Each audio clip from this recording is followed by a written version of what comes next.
贵妃侍寝皇上的时候，忽然心口剧烈疼痛，太医们束手无策，皇上病急乱投医，让太监找来神汉给贵妃治病。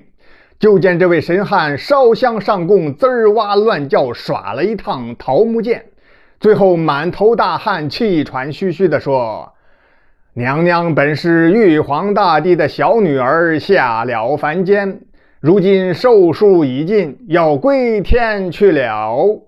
皇上一听可急了，只见他龙眉倒竖，龙目圆睁，抢不上前。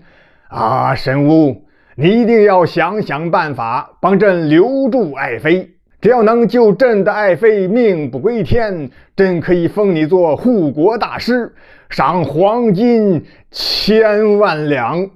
只见神汉面有难色，启禀皇上，治病药方倒是有，只是这药引子有点特殊，不好弄啊。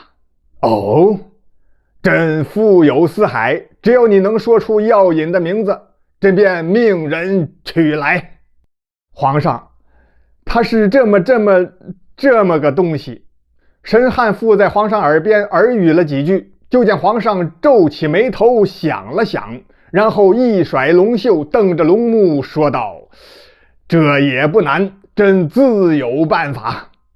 原来啊，神汉悄悄告诉皇上说，要想治好贵妃娘娘的病，必须得用7749颗童男童女的心脏做药引子。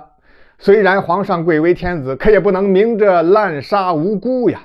于是他就命御林军统领赵将军暗中派出49名高手到民间去秘密行动，让每人捉来一名健康的儿童，交与皇上处置。连绵的群山之间有一个回龙镇，镇上居民一半是种田的农民，一半是靠打猎为生，人们自给自足，生活平静祥和。忽然有一天，全镇有10几户人家几乎同时丢了孩子，一时间人心惶惶，尤其是家里有孩子的人家，都是紧闭房门，不敢出屋。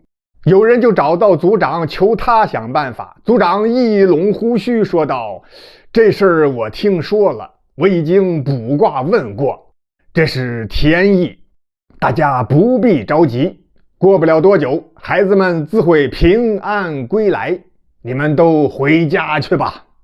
说完，微合二目，继续养神。1日2，2日3，一连几天过去了，别说孩子们平安归来，连个人影都没有啊。于是大伙又聚集到族长家里，为首的王龙就说：老族长，这么多天了，孩子们没有音信儿，咱们还是报官吧，请官府出面寻找才是上策呀。我不是说过了吗？卦象上说的明白，这是天意，天意不可违，谁要是违背了天意，那是会遭天谴的。众人无奈散去。有人就说，最近经常看到族长家深夜有灯光闪烁，会不会是孩子们的失踪与族长有关呀？所以他才推三阻四的，总不让寻找，也不去报官。王龙一听，心里有了主意。到半夜，他穿一身短小的黑衣，就来到了族长家，想要翻墙而入，探个究竟。结果院墙太高，王龙身材矮小，费了半天劲儿也够不着墙头，无功而返。第二天，他就干脆一个人跑到县衙去报案。县令听完就问：王龙，你能出多少银两啊？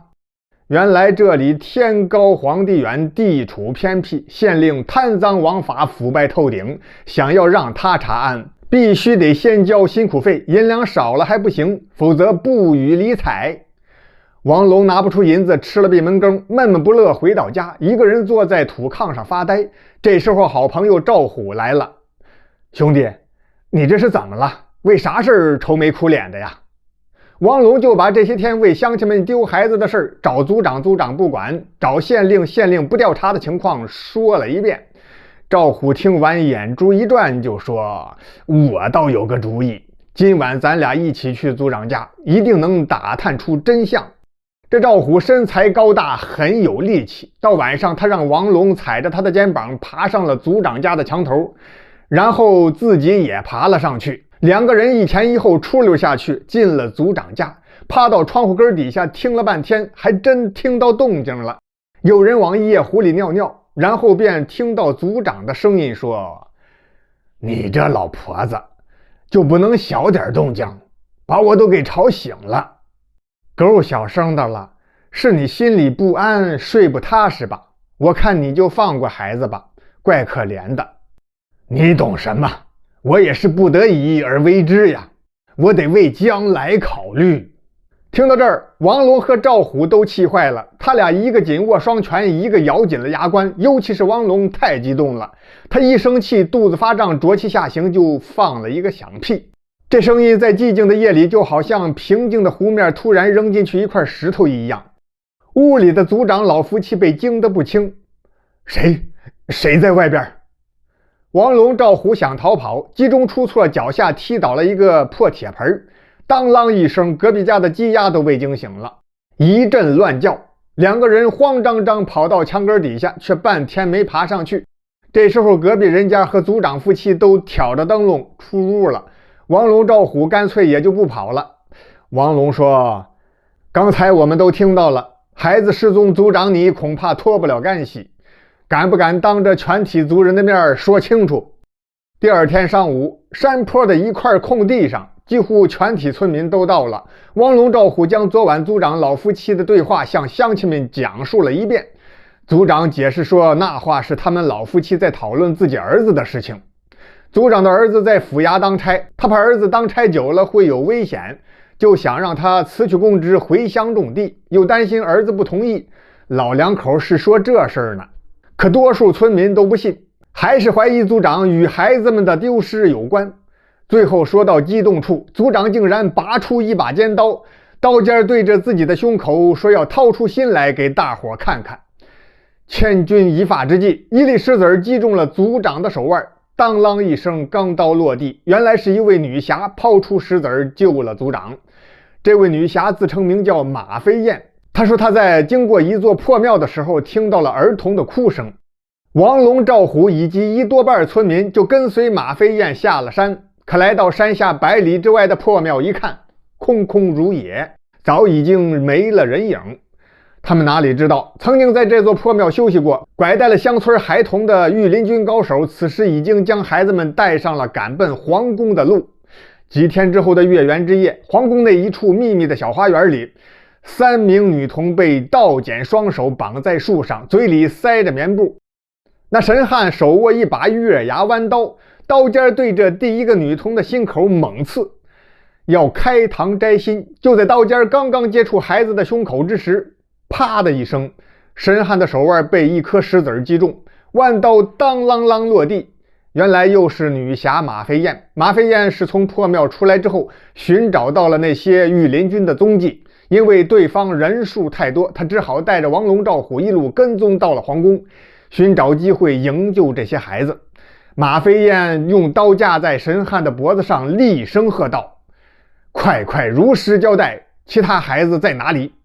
你为什么要加害这些孩子？”“大侠饶命，大侠饶命，我也是迫不得已呀，是王爷让我这么干的。”听了这句话，躲在不远处的皇上心头一惊，仿佛一下子明白了什么。马飞燕才不管那么多呢，救人要紧。就在神汉带路，两人刚刚进到关押孩子们的房间时，扑通一声，双双掉入陷坑，被大内侍卫给绑了。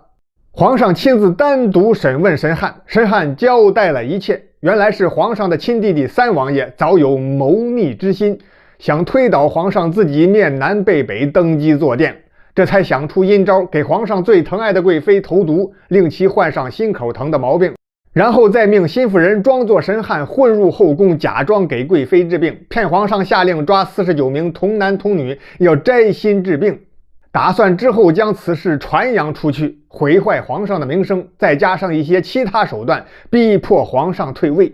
得知真相，皇上是既愤怒又伤心，将三弟贬到边疆去了，永不准进京。假装神汉的这位以及另外一些三王爷身边的佞臣全部被处死。